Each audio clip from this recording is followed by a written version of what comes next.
আমরা আজকে শুধু লেখা সম্পর্কে যেই মূল টুলটা আছে সেগুলো একটু দেখার চেষ্টা করব। আর বাকি লেখা বিষয়ক ফন্টের ক্লাস বা টাইপোগ্রাফির যেসব বিষয়গুলো আছে ওগুলো ইনশাল্লাহ 2-4 দিন পরে। আমরা খুব দ্রুত অবজেক্টে কাজ করে কিভাবে এই জিনিসগুলো একটু শেখা লাগবে।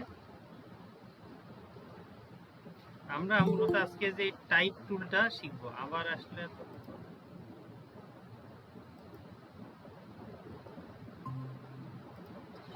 তাহলে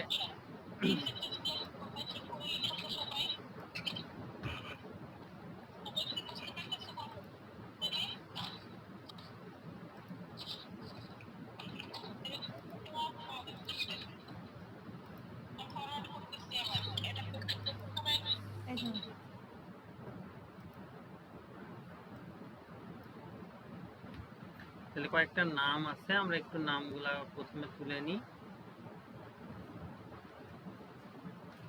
type tool, area type tool, type on a path, vertical area, vertical type on a path, আর টাস্ক টাইপ।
লেখা হলো।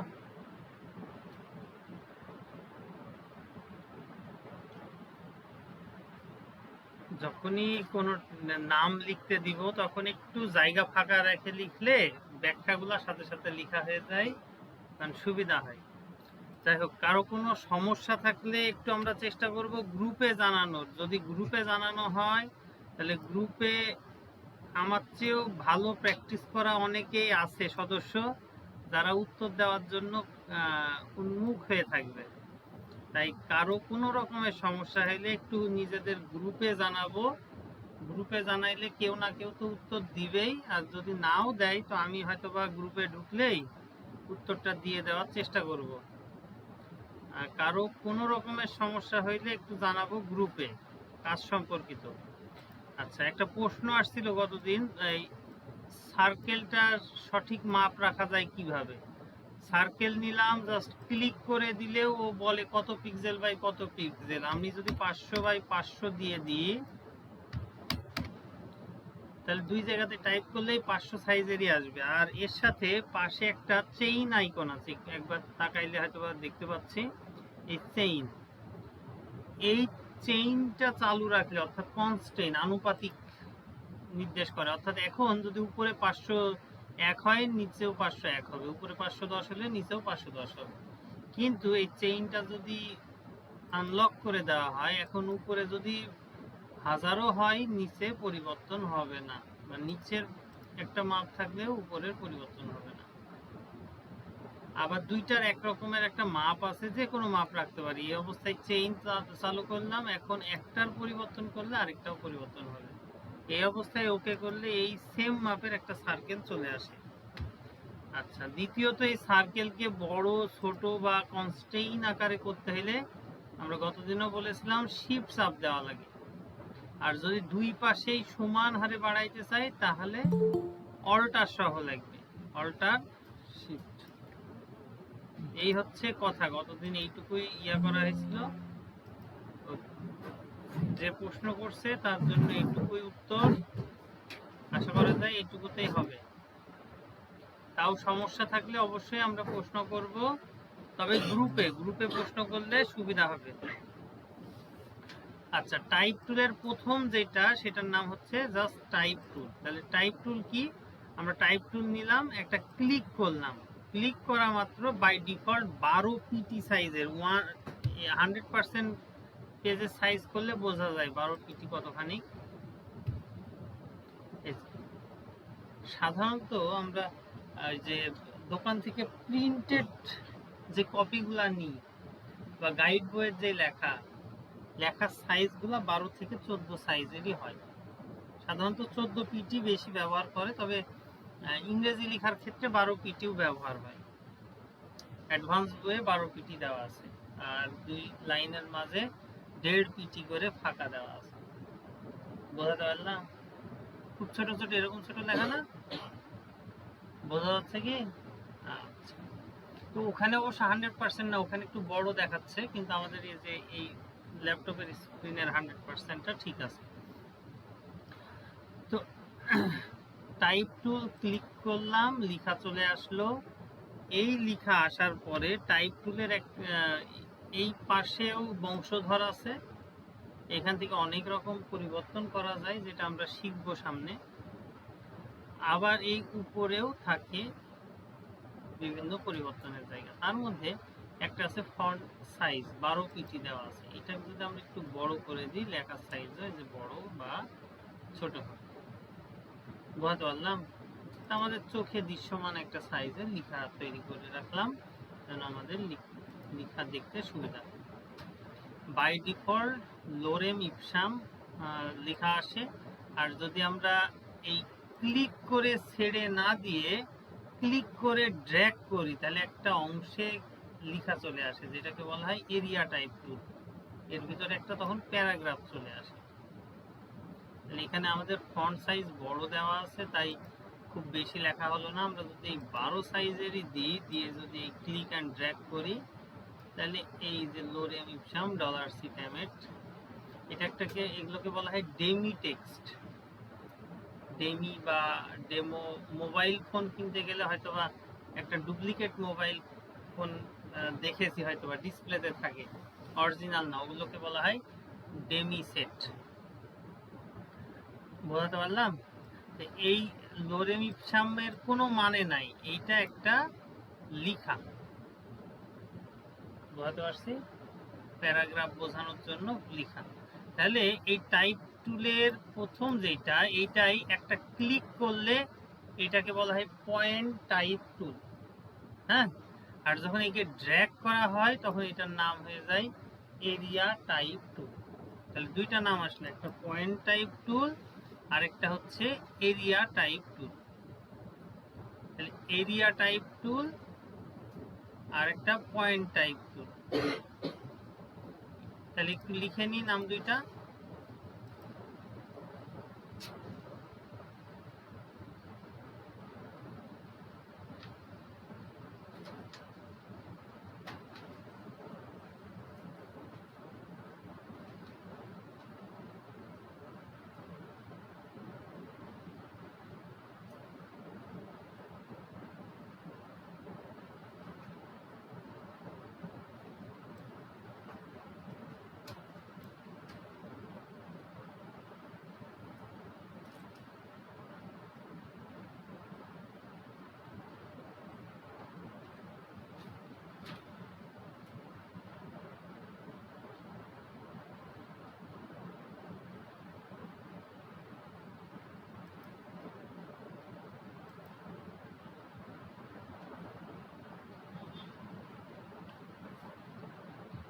তাহলে একটা এরিয়া টাইপ বুঝেছি। এরিয়া টাইপ তাহলে এই বড় জায়গা, আর আরেকটার নাম হচ্ছে পয়েন্ট টাইপ। পয়েন্ট টাইপ লিখা আছে, একটু দেখতে পাচ্ছি হয়তো বা কনভার্ট টু পয়েন্ট টাইপ লিখা আছে, আর একটা আছে এরিয়া টাইপ।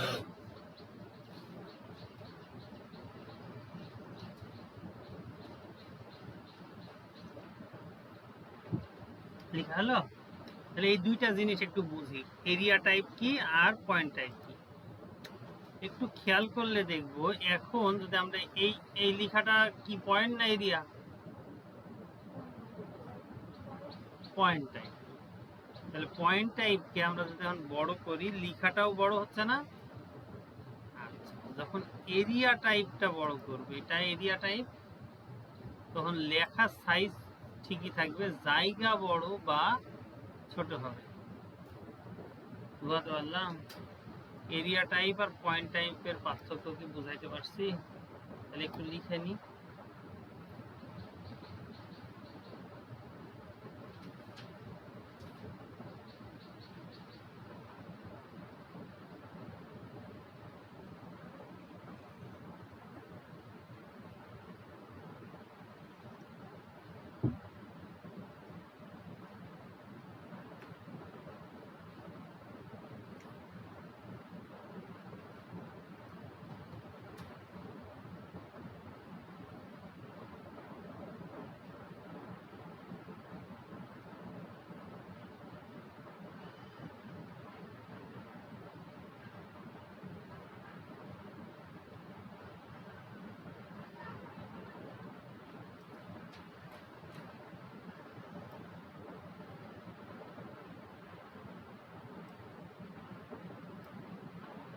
লেখা হলো? দুটার পার্থক্য কি লেখা হয়েছে? আচ্ছা, আমরা এগুলো নিয়ে ডিটেইল একসময় শিখবো ইনশাল্লাহ, এই মুহূর্তে আমাদের দরকার নাই। কি গো, তো আগে হয়ে গেল। আপাতত এই দুইটা জিনিসের পার্থক্য বুঝেছি তো। আচ্ছা, তাহলে আমাদের টাইপ টুলের প্রাথমিক ধারণা হয়ে গেছে। আমরা সাধারণত এই লেখাগুলাকে যে টাইপ টুল দিয়ে সিলেক্ট করে নিতে পারি। টাইপ টুল চালু এই অবস্থায় লেখার কাছাকাছি আসলে একটা কার্সার চলে আসে, যে লম্বা, দেখতে হচ্ছে কি একটা লম্বা ইয়ে আসছে না, এইটা চলে আসলে ক্লিক অ্যান্ড ড্র্যাগ করলে সিলেক্ট করা। সিলেক্টেড অবস্থায় যে কোনো লেখা যদি আমরা লিখি,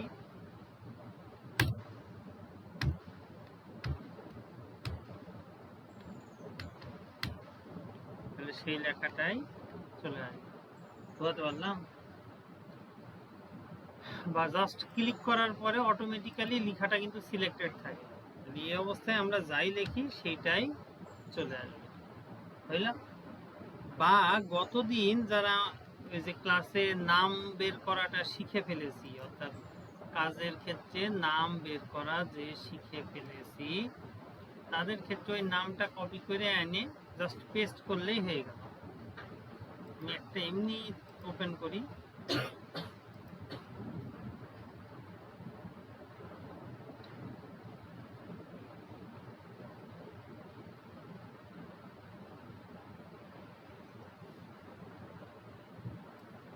মেবি এটার নাম হারমোনি 365 ডিলাক্স। আমরা ভিতরে যাইনি নাম কি দেখার, যে এইচ দি আইকন যাক। তাহলে আমাদের কাজ কি, এইটাকে যদি এর মধ্যে লেখা হিসেবে নিয়ে আসতে চাই, আমরা যেই কাজটা করব, সিলেকশন টুল চালু অবস্থায় জাস্ট এই পেজের উপরে কন্ট্রোল ভি চাপ দিলে ওইটা যে পেজের মাঝখানে চলে আসবে লেখা।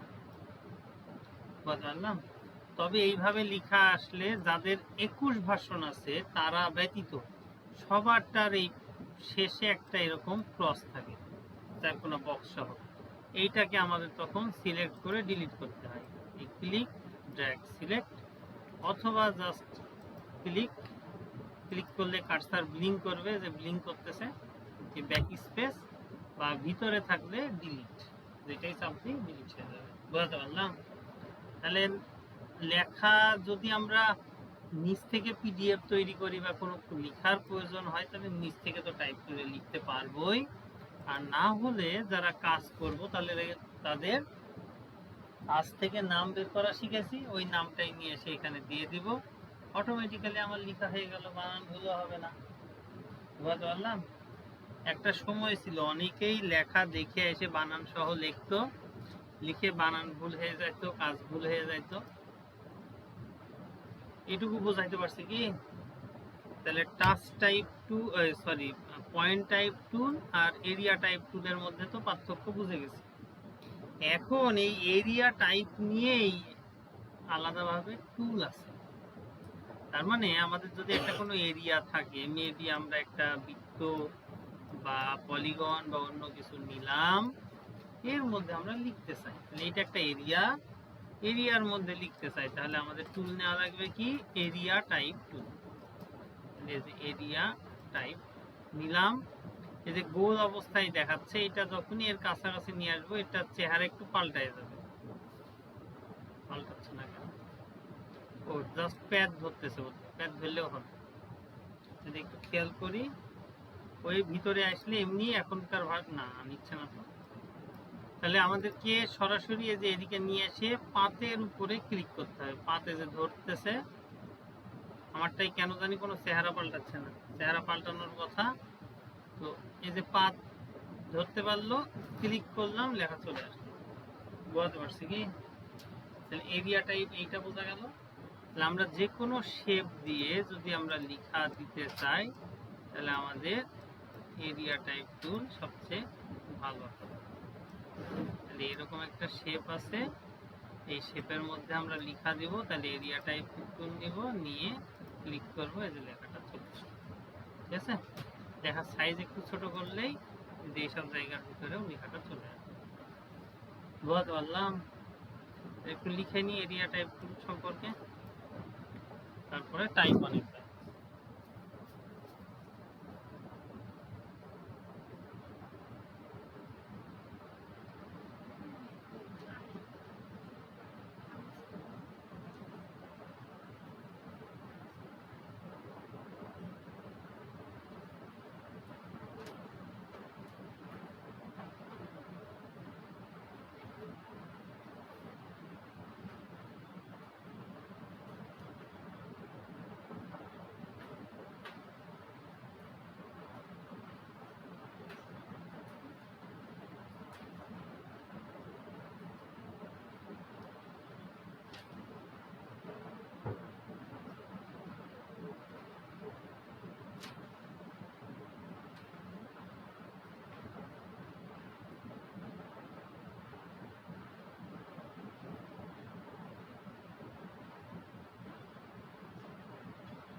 এইটুকু কোনো প্রশ্ন আছে?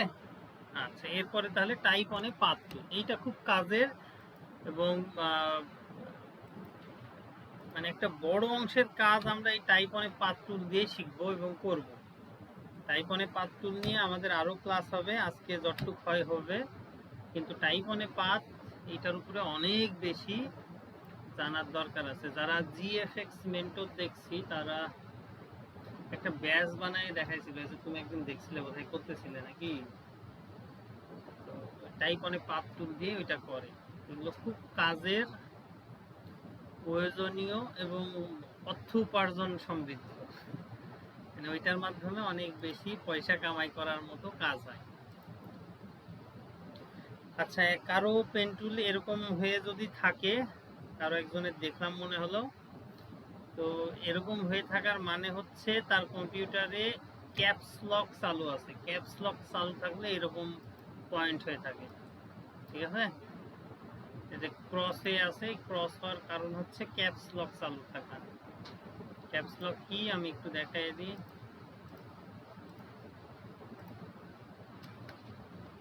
এই যে এইটার নাম হচ্ছে ক্যাপস লক, মানে ছোট হাতের বড় হাতের লেখার জন্য ক্যাপস লক ব্যবহার করে, যে চাপ দিলে পেন টুল, চাপ দিলে ক্রস। যদি কারোটা এরকম হয়ে যায়, টুল হারায় যাচ্ছে, এটার কারণ হচ্ছে ক্যাপস লক। তাহলে আমাদের এই যে একটা পাত আছে, এই পাতের উপরে যদি প্রয়োজন হয় লিখার, তাহলে আমরা ব্যবহার করব টাইপ অনে পাত টুল।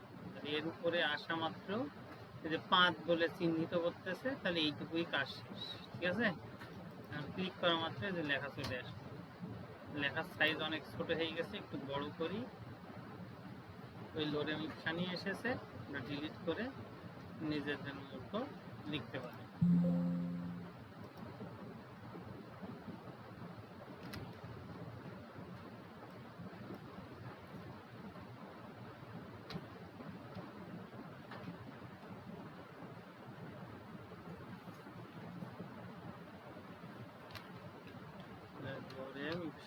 লিখে রাখি। লেখা অনেক ছোট লাগতেছে, লেখাটাকে আমরা বড় করতে পারবো, একটু বড় করে নিই।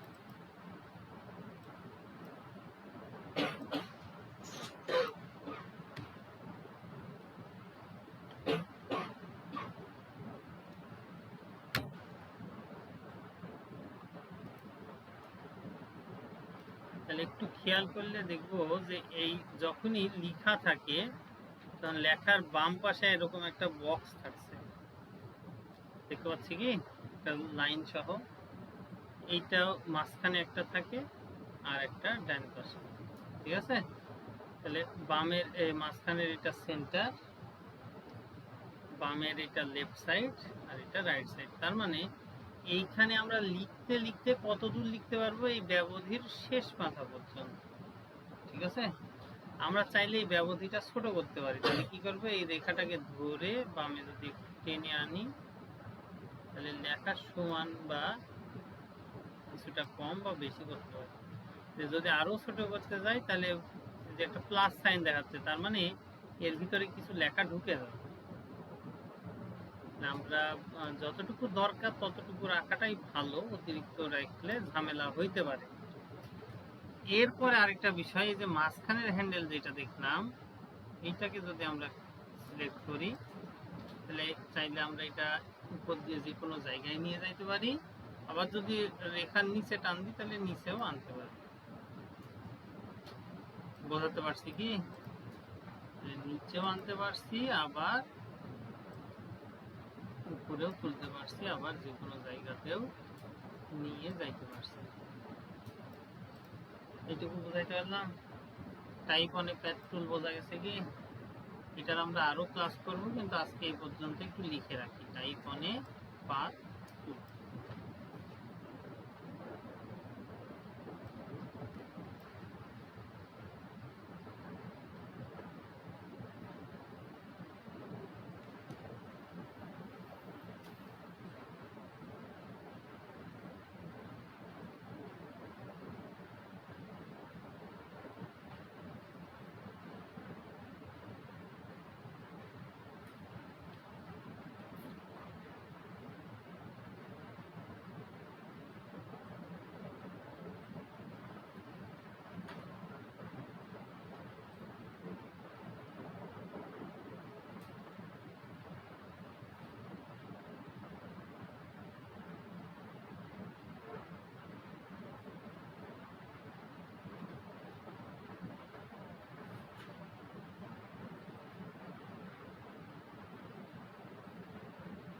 কি পাসওয়ার্ড রিসেট দিলা নাকি? অ্যাড্রেসে দিলে হাসিদুল 2024 কার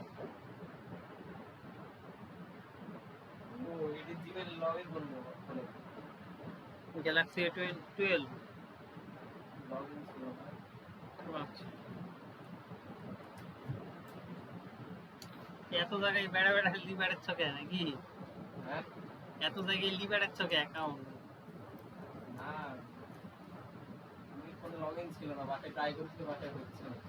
সেম ওয়াইফাই ছাড়া হবে না। আচ্ছা এরপরে ভার্টিক্যাল টাইপ টুল। আচ্ছা ভার্টিক্যাল আর হরিজন্টাল দুইটা ইয়ে আছে। অক্ষরগুলা উপর থেকে নিচের দিকে যদি একটা একটা করে ক্রমান্বয়ে সাজানো হয় সেটাকে বলা হয় ভার্টিক্যাল টাইপ টুল। আর অক্ষরগুলাকে বাম থেকে ডানের দিকে যদি একটা একটা করে সাজানো হয় তাহলে সেটাকে আমরা বলবো হরিজন্টাল। আমরা হরিজন্টালি কিন্তু সোজাভাবে লিখি, বাম থেকে ডান পর্যন্ত সোজা অক্ষর আকারে আমরা লিখি, কিন্তু যদি অক্ষরটাই বাম থেকে ডান দিকে বাঁকা হয়ে থাকে তাহলে সেটাকে আমরা বলবো কি বলে হরিজন্টাল। ঠিক আছে, আমরা দেখতেছি, ওইটাও দেখবো আছে কি নাই। ও এখানে নাই কো, তাহলে লাগবে না, যদি থাকে তো আমরা দেখতেছি। একটু ভার্টিক্যাল টাইপ টুল দেখে নি কি অবস্থা। ও ভার্টিক্যাল টাইপ মানে পাত আছে শুধু, আমরা ওইটাই দেখবো। তাহলে ভার্টিক্যাল টাইপ টুল নেওয়া মাত্র এই যে লেখাটা দেখতেই পাচ্ছি, হয়তো বা আইটা নিচের দিকে হয়ে আছে, মানে এখন ক্লিক করলে যে লোরেম ইপসাম, অক্ষর কিন্তু পাল্টাইনি, অক্ষর অক্ষরের মতো আছে কিন্তু একটার নিচে একটা ভাবে আসতেছে। এইটুকু বোঝাইতে পারলাম। তাহলে এখন আমরা যাই লিখি না কেনা,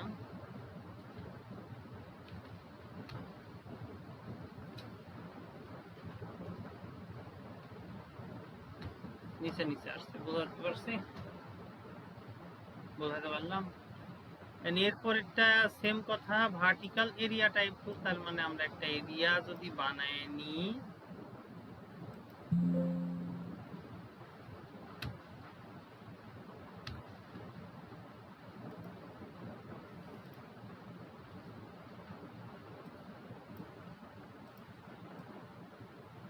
তাহলে একটা এরিয়া বানায় নিলাম, বললাম এরিয়া টাইপ, এরিয়া টাইপের মধ্যে চলে আসলো।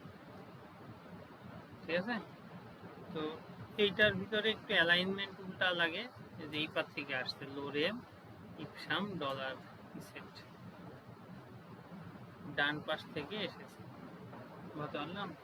এগুলোর ওরিয়েন্টেশন পাল্টানো লাগলে এই যে সিজার টুল আছে, সিজার টুল দিয়ে এগুলোর কোথাও কেটে দিতে হয়, কেটে দিলে আবার এগুলোর ওরিয়েন্টেশন পাল্টানো সম্ভব হয়। ঠিক আছে, আপাতত আমাদের এসবের দরকার নাই, আমাদের টুলটা জানা দরকার, টুলটা বুঝতে পারছি বোধহয়, ভার্টিক্যাল এরিয়া টাইপ। এখন আমরা কিছুক্ষণ আগে যে এখানে একটা পাত তৈরি করে রাখছিলাম, ওই পাতের উপরে যদি আমরা এইরকম স্টাইলে লেখা চাই তো সেইটারও একটা ব্যবস্থা আছে।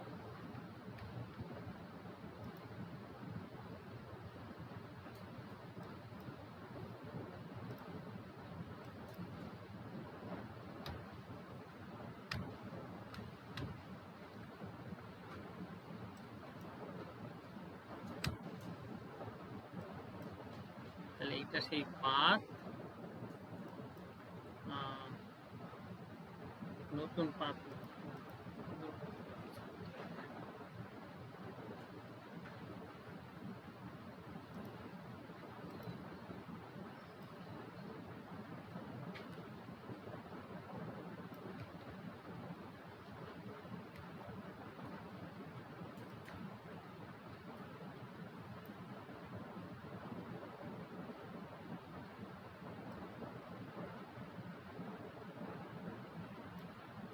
তাহলে একটা পাত নিলাম,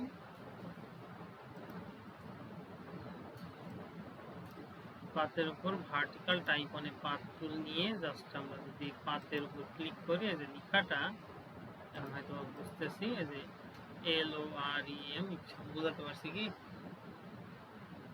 কোন সমস্যা। তাহলে আমরা এমনি সাধারণত হরিজন্টাল স্টাইলে লিখি, এই হরিজন্টাল বাম থেকে ডানে, এছাড়াও ভার্টিক্যালি লেখার একটা ব্যবস্থা আছে, এটা তিন রকমের হয়, একটা ভার্টিক্যাল টাইপ টুল, একটা ভার্টিক্যাল এরিয়া টাইপ টুল আর একটা ভার্টিক্যাল পাথ টাইপ টুল, তাই না? আচ্ছা, vertical type on a path বা এরকম কিছু বুঝতে পারলাম। এরপরে আছে টাচ টাইপ টুল। আমরা কি করলাম, কিছুক্ষণ আগে একটা লেখা কপি করে নিয়ে আসছিলাম, খেয়াল আছে? এই লেখাটা কপি করে নিয়ে আসলাম। এরকম যদি আমরা যে কোনো লেখা কম্পিউটারে আছে অথবা বাহির থেকে নিয়ে আসছি, এই লোরেন ইপসাম হোক আর বাহির থেকে নিয়ে আসা লেখা হোক, যদি টাচ টাইপ টুলে যায় ও লাইভ ওই লেখাটাকে পরিবর্তন করার সুযোগ করে দেয়। যেমন আমরা ওয়াই এর উপরে ক্লিক করলাম, ওয়াই সিলেক্টেড হয়ে গেল। এই অবস্থায় আমরা ওয়াই কে একটু যদি এদিক ওদিক সরাইতে চাই সরাইতে পারবো, একটু যদি নিচে নামাইতে চাই নিচে নামাইতে পারবো। বিষয়টা কি বুঝাইতে পারছি?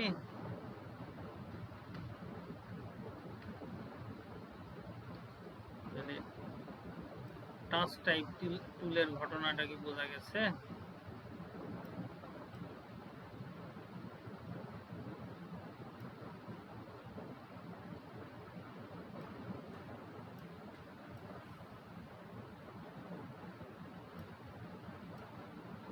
না, সাইজটা একটু বড় বোধ হয়, সাইজ মতো হচ্ছে।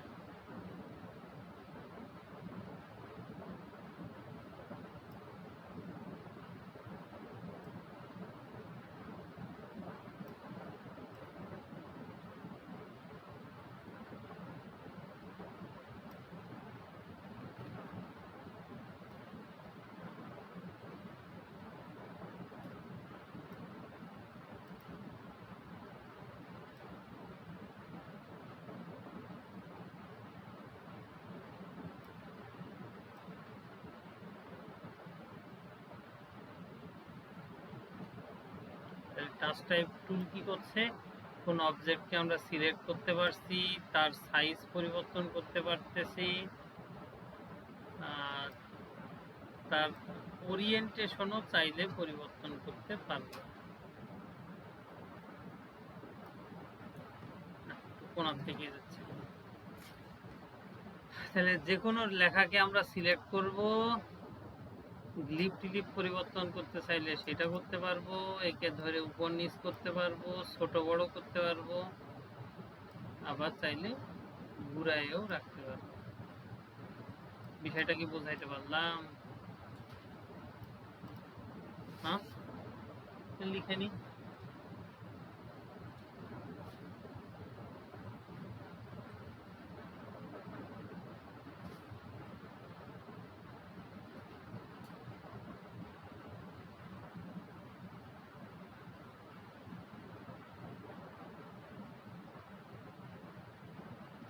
এইটুকুর মধ্যে কারো কোনো প্রশ্ন আছে?